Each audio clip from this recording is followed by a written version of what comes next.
How's it going? Hopefully your lunches went well and you're not sleepy. And hopefully my talk will keep you awake too. I'm an engineering manager at New Context, and we're a consulting firm out of San Francisco. We are keeping the connected world safe, and many of our employees are remote, and we have a bunch of them here at Phoenix and a couple of them over there, and we are hiring. I've been in the Valley since 2006 and have always worked on automating servers and infrastructure and workflows in the industry. I use code to define infrastructure, as many of you probably know or have used many different things from Chef, Terraform, and so on and so forth. However, a lot of times I see a missing piece in many organizations, which is the continuous integration. You'll see that with developers, you'll see that with dev, software shop, but then the infrastructure people, if they are a different team, if it's not the same, you kind of don't see the continuous integration or the continuous delivery of infrastructure as code. So I just wanted to talk about that today and how we do it at different clients. And the technology I'm going to use is tech I've been using lately, but it's not something that's like, you don't have to use the exact tech each time. It could be something different as long as it's a way to do continuous integration and make your code, make sure you're confident in your code. So we're all running at the speed of DevOps, so that's super fast, right? Everyone's just going at the highest speed limit possible, or maybe it's just too slow and you're not sure what you're doing. I'm going to show a little bit of insight into that and talk to you about how to be confident and run at the speed, whatever that speed would be. As long as you're fast but safe and secure too, and test your code. So let's get a couple definitions out of the way. We have infrastructure as code is software-defined control of technology. I'm not going to read the whole thing. You can read that.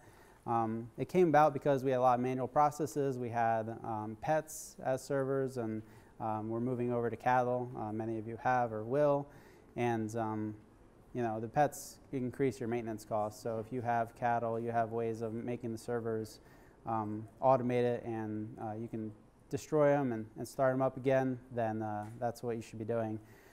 Continuous integration is another part of that, which is the practice of programmers that commit daily, and then each commit is run through an automated build with tests. So why test?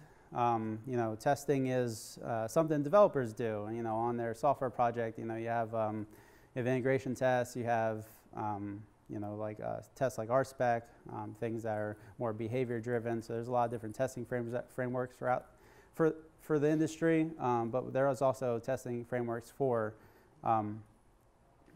infrastructure also. So we have Inspect, it's by Chef, and that is a way to test your infrastructure integration test level, and that means we are bringing in Terraform also with that. So that's what I'm going to be showing today, is a way to create Terraform modules, use Kitchen Terraform, which is an open source technology that we put out there as a company, New Context, and it takes an inspect and then runs the test against that infrastructure or that Terraform module.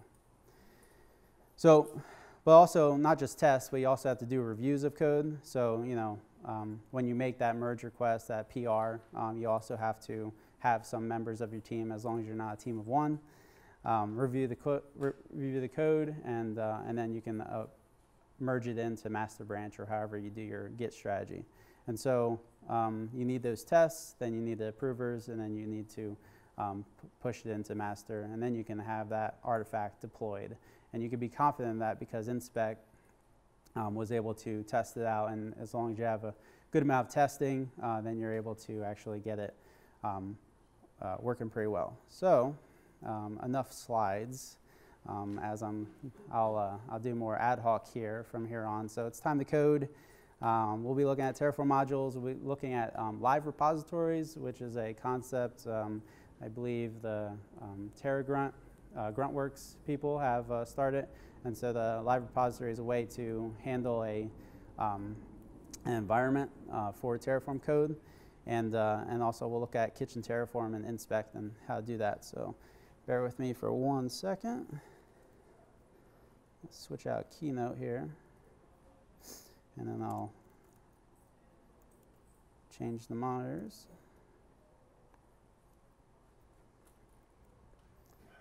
Alrighty. So that is very small for me. How is it? Oh yeah, that's pretty small. Let's zoom in here. All right, much better? All right, cool. So let's go over to, so I have a GitLab instance running on my laptop. They're just running on a couple of Vagrant virtual boxes. And I just used the Omnibus installer to do this. And I just wanted to show, you know, kind of from the get-go of using a repository. And I didn't have any other approvers to do things, so we'll be merging code without approvers, so watch out. And I have a couple different things going on. So I have a fictitious company, it's called Acme. And then I have a bunch of modules. So you'll see the Terraform dash, Docker dash. And so that's the Terraform community standard for how to make your module names. And so you basically use Terraform, then the provider, then whatever else you want to call it from then out. And I have the app, job, DB, and network. So it builds out a Docker network, builds out a database server, and I'm using Rethink DB. And then I have a job server and app server. So the job server will pull in data, process those sales, put it into the database. The app server is going to show us some things. And then I have the other thing, which is what I talked about, live repository. So there's not really any standard for the naming structure as far as I could tell. So I just put the corporation or the organization, then Terraform, then live, then prod. I'm going to manage everything that's in production on this repository. So that's kind of how we're set up. That's what's going on. So what I want to do is I want to just show you the infrastructure that I have set up. So let's see here if I can remember all the IP addresses. 10.200. And I have, I think I have Rethink on this one. So we have a Rethink database. And it's nothing too crazy here, just their dashboard, just to show you that I do have a database. I have tables, I have an orders table, I have a bunch of documents in it. I've been running it for a while here, praying that the demo gods are okay with this. So I just been running it nonstop until until the talk. So yeah, we have a bunch of things in there. We have data in there, and so and then we have the app server. The app server should be running on this port, or let's see. Try and remember. I'll have to look it up. Oh, yeah, that's why. All right, cool. So this is the app server I just made. It's just a Sinatra app. Has the Acme Corporation, shows a bunch of orders, total revenue, good amount of revenue from one customer, which is Wile E. Coyote. And we have a bunch of different products, and he is the only purchaser, and he is nonstop purchasing them. So that's kind of what's going on with the app and what's happening with the application. And so that's kind of the infrastructure, and that's where the Terraform modules support it. So let's go over to. Uh-oh. Click it back down.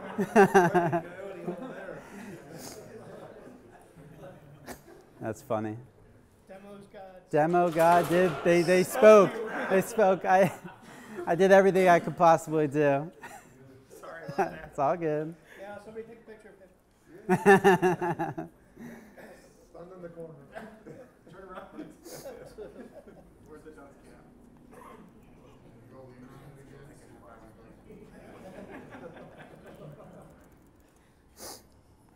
This is where they cut the YouTube video.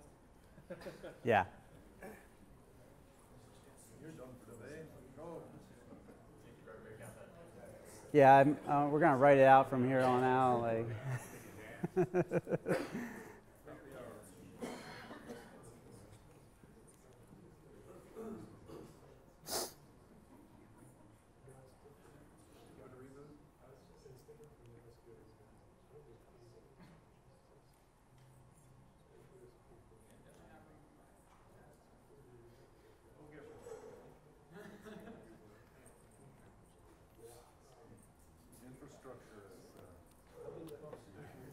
Infrastructure as code. Oh, good idea.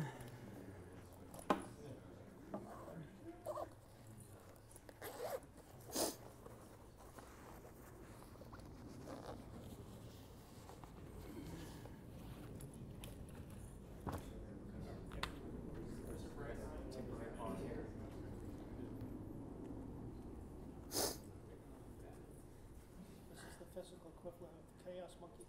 I know, right?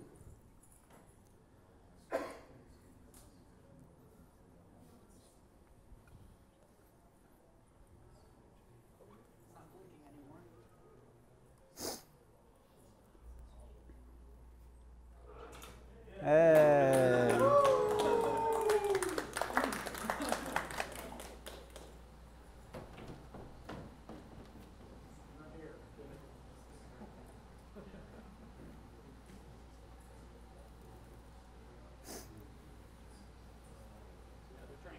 Yeah, I hear them winding up.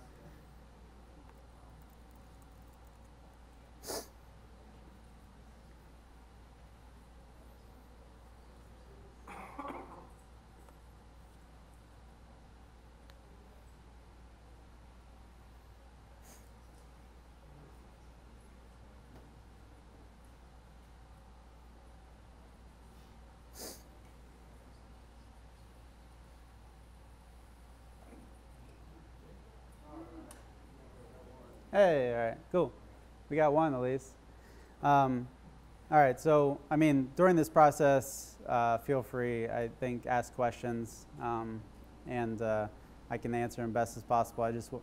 I'll go through it, but feel free if you're really unsure what's happening here.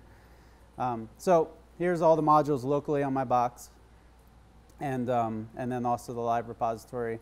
So I just want to go through one of the modules and show you the Terraform code, and then show you the inspect tests, and then show you how that type of stuff works. So let's go into Terraform Docker DB.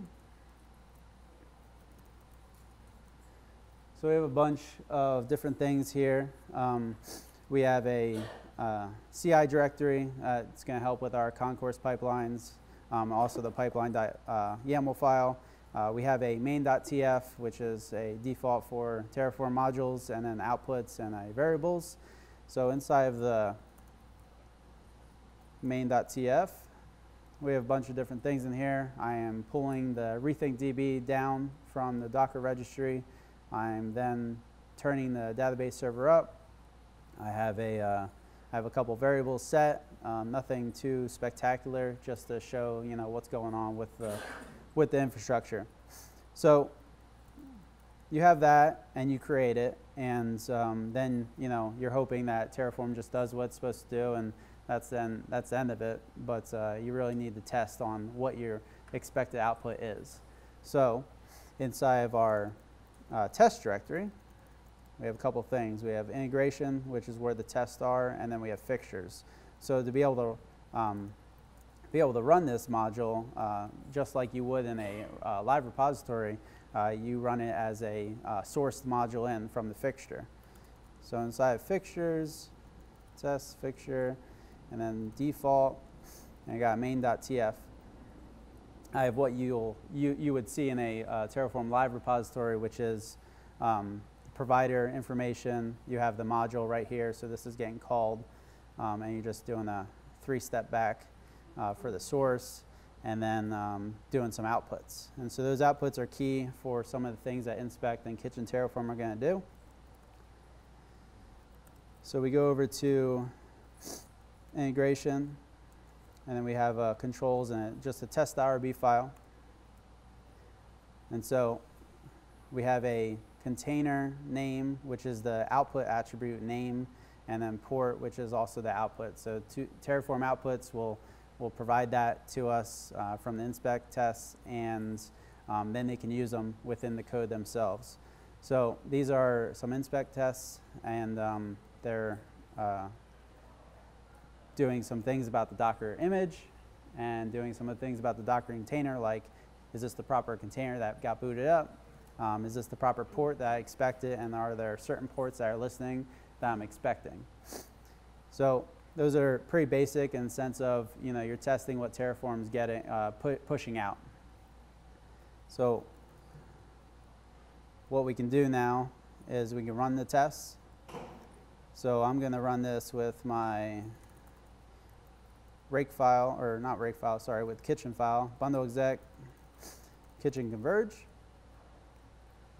So what this does is starts booting up Terraform, creates a workspace within that fixtures directory that we were just in, and then runs similar things that you would see in Terraform. And then right here, we're creating the database. We're finished, basically. So, I mean, it's very fast with Docker and Terraform. So, and then you'll see here that we have some outputs, and then we have the outputs up here again, just showing you what actually happened, what the name of it is, what the port is, and what the IP is. So if I do a Docker PS, you'll see that they're there also. It's there also. So then, it's there and everything else, but you want to inspect, you want to look at it from a point of view of efficiency. Is it going to be more efficient for me to look at that code every time you do a PR, or is it going to be more efficient for writing that test, and then I don't have to worry about it in the future, as long as the tests are well versed in the code.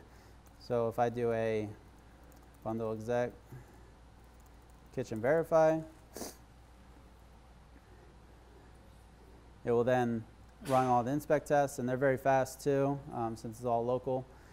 So it basically said, hey, you got that image, and that image is running, or that container is running the proper image, is running on the right ports, and all that type of stuff. So it's pretty simple in the sense of how to test. Now there are other things that you do need to test, but as you work through the different tests and understand them, you'll understand, like, these are ones that are pretty low level. Then there's other ones that are gonna, you can go look at the database URL, or you can, look at a lot of different things, or interact with the database if you want to. It depends on what your use case is for that module and how you're gonna handle it. So that's kind of what we're doing there, and that's what CI is gonna do too. So I'm gonna destroy that. And another good thing about CI is that I'm running this locally, but maybe I have some things that are just a little special to my laptop, or to my Docker host or something. And so running on CI allows it to be on someone else's environment without actually having to have another person involved. You can just have it so the CI can actually be telling you, oh yeah, it's running, or it's not running, and this is why. And for some reason it ran on yours, but not the CI server. So those are the type of things that CI is good for, other than the fact that you're going to be more efficient. So now we have a pipeline.yaml file. This is Concourse CI. So I'm going to show you the YAML file, and then I'm going to show you their pretty UI to make a little more sense, since it is YAML. I don't think any markup language is easy to read right away, but basically, we have a couple things with Concourse. We have resource types, which is, in this case, a merge request. So that's basically a custom resource you can bring in. And Concourse is pretty easy in the sense of you only need to have three different things for resource types, so anyone can make them. Basically, you need an in, an out, and a check. So you check the resource, then you bring it in, and then you put it out somewhere else. And that's kind of the concept of Concourse in a simple sense. And then I have resources. So I have a Git repo, that's my Git URL, and then I have the merge request, and then the Git URL for that. The difference being, I'm going to use the Git repo as a way to look at master only, where merge requests, I'm going to look at only PRs and merge requests that are in GitLab. And you'll see these special tokenized items. These are ways of making variables for secrets. So those would be things that are like the private token and username and password. So you don't have to worry about hard coding them anywhere. You just have the parameters there. So then we have below here, we have the jobs. And the one I was talking about is I have the Git repo, get. And basically it says, okay, check to see if anything's changed in the repository. So look at the SHA. and then it'll determine, okay, yeah, there's something changed, and then it'll go on to actually tagging it and then building an image for me to use later for other things.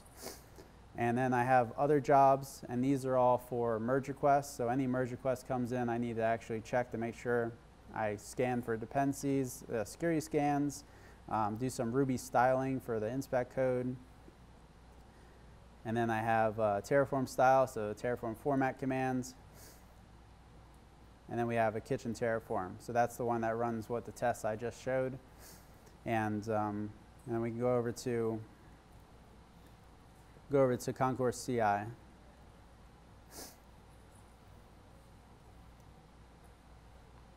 right. So as I shown before, these are different Terraform modules, and then we also have the Terraform live repository. So in this case, I'll go to Terraform DB. So this is a way Concourse shows you what your pipeline looks like based on the YAML that we put in. So in the left-hand side for merge request, that is the check. That is basically getting, hey, is there any merge requests coming in? And you see I made some already. And then if that comes in, then it's going to build the other jobs that are right here. So Ruby style, Terraform style, kitchen Terraform, and security scans. And then they'll end up there. Now, if you had other things you want to do, you can aggregate these to, okay, wait for all these to happen, and then put them into, you know, some other thing that has to run after these happen. So there's a lot of ways to do CI with Concourse, but you know, a lot of different CI tools are going to do the same thing too. So if we go over to Ruby style, you'll see we have just the tests running. Same thing for kitchen Terraform. So we have all the tests running inside of it. All the same stuff. And those are passing tests. I don't know why it comes out to red. They're blinking. It makes no sense to me. But I'm sure it's some kind of weird coloring issue on the terminal. So that's where we're at with this. And so let's do a business change to the infrastructure. And I want to do that with the Terraform live repository. So what we'll do, go back over to the live repo.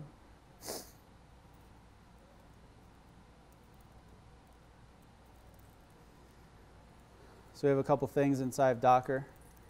And that just means my provider, basically. And then I have all the other ones inside of it. So these modules are put in, and this is how your environment is set. So each module is agnostic until you actually throw some variables in it.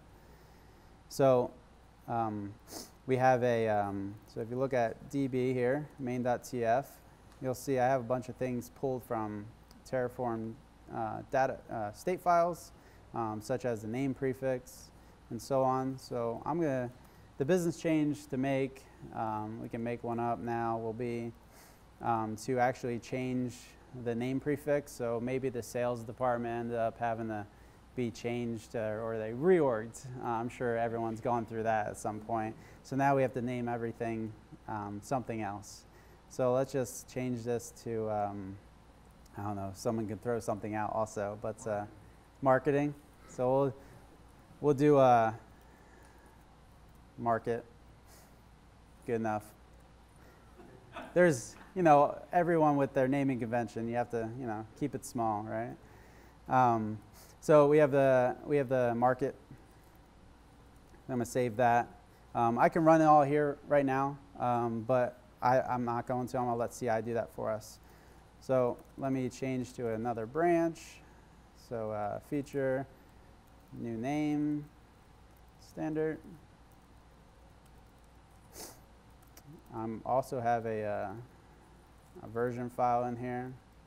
We'll just, it's a feature, right? It's a marketing. They're always optimistic. And then we have a couple things. So I'm just going to commit. And those are our changes. So change the name. There you go. Try to do proper commits even on demos. sign my commit for myself, and we'll push over to the repository. So right away, GitLab shows us here's a link to make a merge request.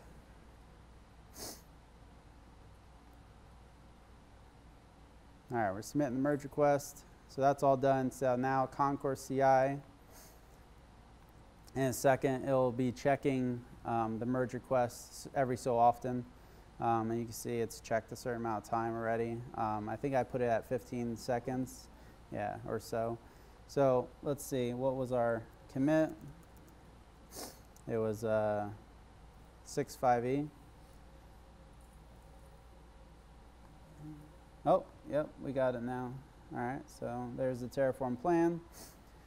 So Terraform plan's gonna run, and we're gonna have a look, and it'll then after that, and we'll do it pretty quickly, where after the Terraform plan's done, then we can then we do a Terraform apply after we merge this request in. So that's kind of what Concourse does, is shows you like, hey, what's running.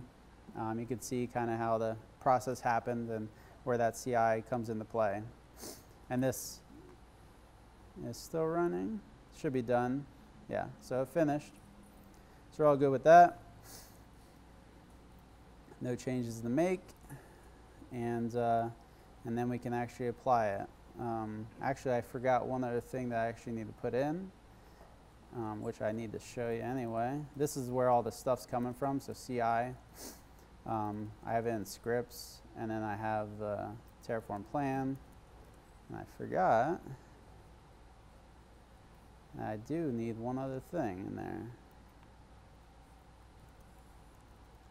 which would be the metadata directory.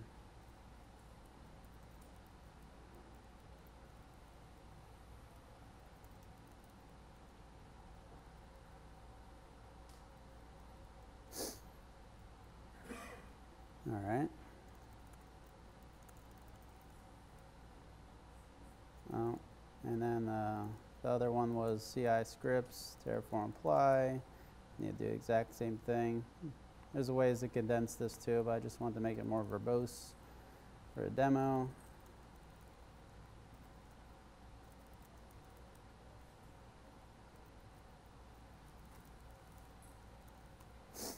All right.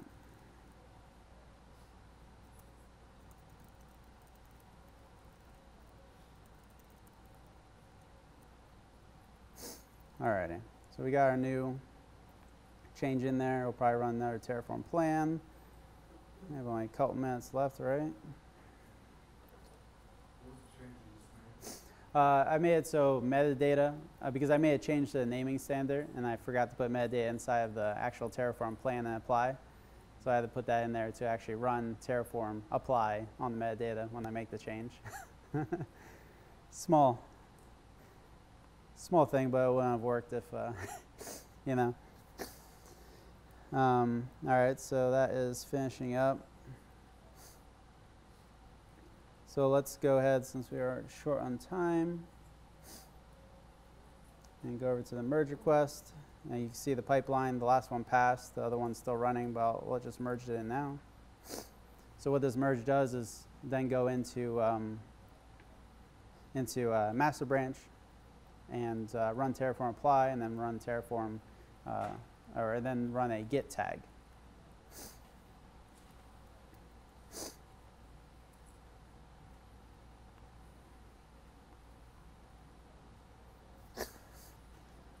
All right, so it's merged in. So then we should see git repo happening.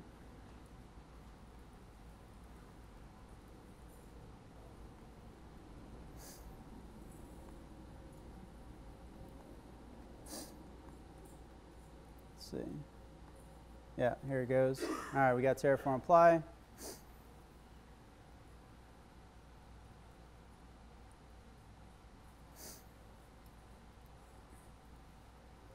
And then once Terraform apply runs through, then we're all finished, and then it'll do a tag, and that's about it.